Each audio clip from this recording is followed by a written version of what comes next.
Hello everyone, this is topic 3.5 Kinetic Molecular Theory. This is taken from AP Chemistry College Board. In the topic Ideal Gas Law, we saw various laws for the gases, but the basis of those laws is kinetic molecular theory. So let's see more about this theory in this video. The kinetic molecular theory is also called as KMT, and this theory is for gases. Let's see the postulates of this theory. The first postulate is actual volume of gas molecules is negligible in comparison to the total volume of the gas. As we know that the gas molecules are far apart from each other. So when we compress the gas molecules would occupy very little space and rest of the container would be empty. So if we compare the volume of the gas molecules and the volume of the container, we can say that the actual volume of the gas molecules is negligible as compared to the total volume of the gas. The next postulate, or you can say assumption, of kinetic molecular theory is there is no force of attraction between the gas molecules. The gas molecules are very much far apart from each other, so there is no attraction between the gas molecules, and that is why the gases can easily expand. The next postulate is the particles of gas are in constant random motion. We know that these gas molecules have some energy and that is why they are moving, but they are in random motion. This gives rise to the property of gases that they do not have a fixed shape. The next postulate is particles of gas collide with each other and with walls of the container. As the molecules, or you can say particles of gas, are in random motion, so they will collide with each other as well as they collide with the walls of the container. That is why the gas exerts a pressure on the walls of the container. The collisions of the particles are perfectly elastic. So elastic collision means that there is no loss of kinetic energy. So here this is an example of elastic collision, that when the particle collides with the wall, it will come back at the same height because the kinetic energy is the same. Whereas in inelastic collisions, when the particle will collide with the wall, with time the kinetic energy of the molecule will become zero and the gas particles should come at rest. But actually the gas particles never settle down and they are continuously moving. The next postulate is different particles of the gas have different speeds. So as there are a lot of molecules in the gas, so they will be having a different speed, and apart from that, as the collisions are elastic, so when the two particles will collide, they will transfer their energy to each other.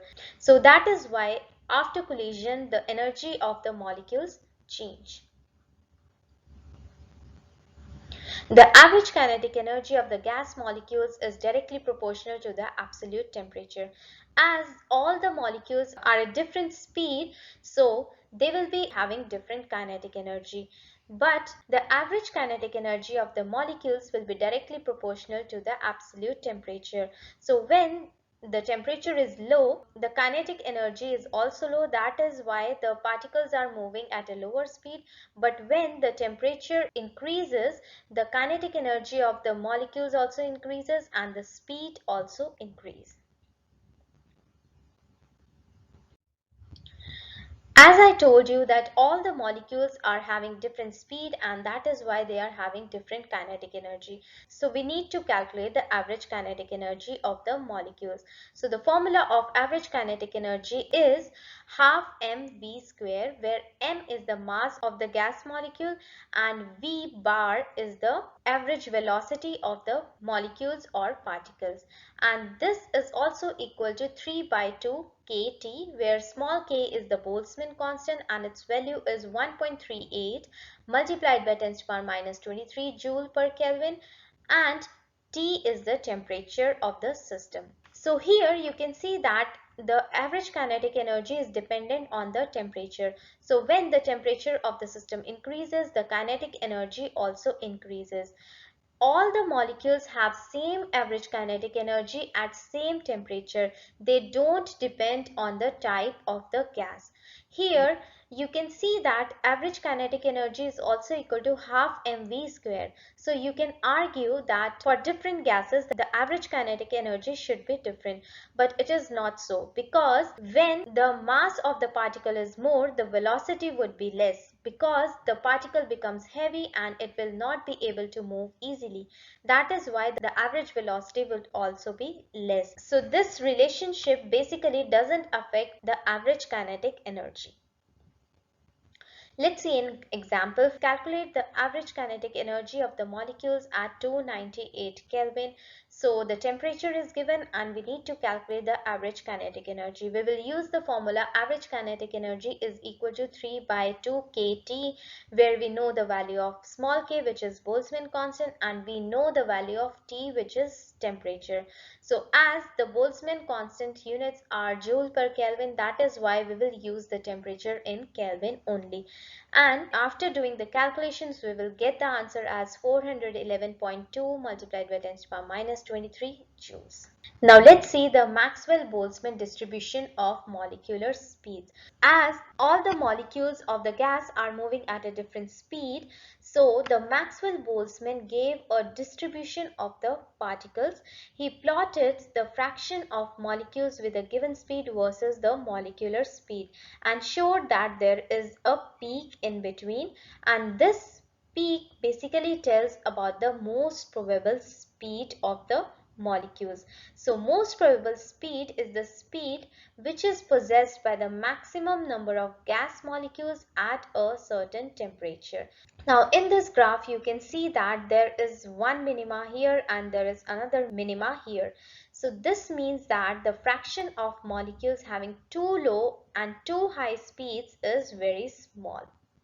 This figure shows the dependence of the Maxwell-Boltzmann distribution on molecular mass, or you can say the different type of gas would show different type of distribution. I already told you that all the molecules have the same average kinetic energy at the same temperature. Here I have compared four types of gases: helium, neon, argon and xenon. These all are noble gases, and helium has the lowest molecular weight and the xenon has the highest molecular weight. This purple graph is for xenon, and as we are moving from xenon to helium, the most probable speed is increasing. For helium, the molecules are lighter, and that is why the most probable speed for helium is around 1100 meter per second, but for xenon it is around 200 meter per second. So the heavier molecules will have smaller speed distribution, while lighter molecules will have a speed distribution that is more spread out. Now let's see the effect of temperature.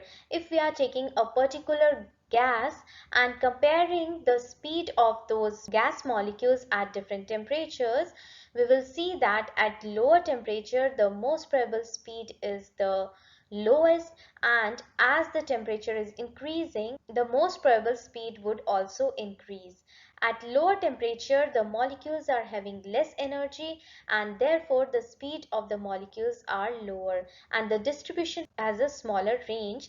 But as the temperature of the molecules increases, the distribution flattens out because the molecules have greater energy. At high temperature, the molecules are moving faster. High temperature allows a larger fraction of molecules to acquire greater amount of kinetic energy, causing the Boltzmann plots to spread out.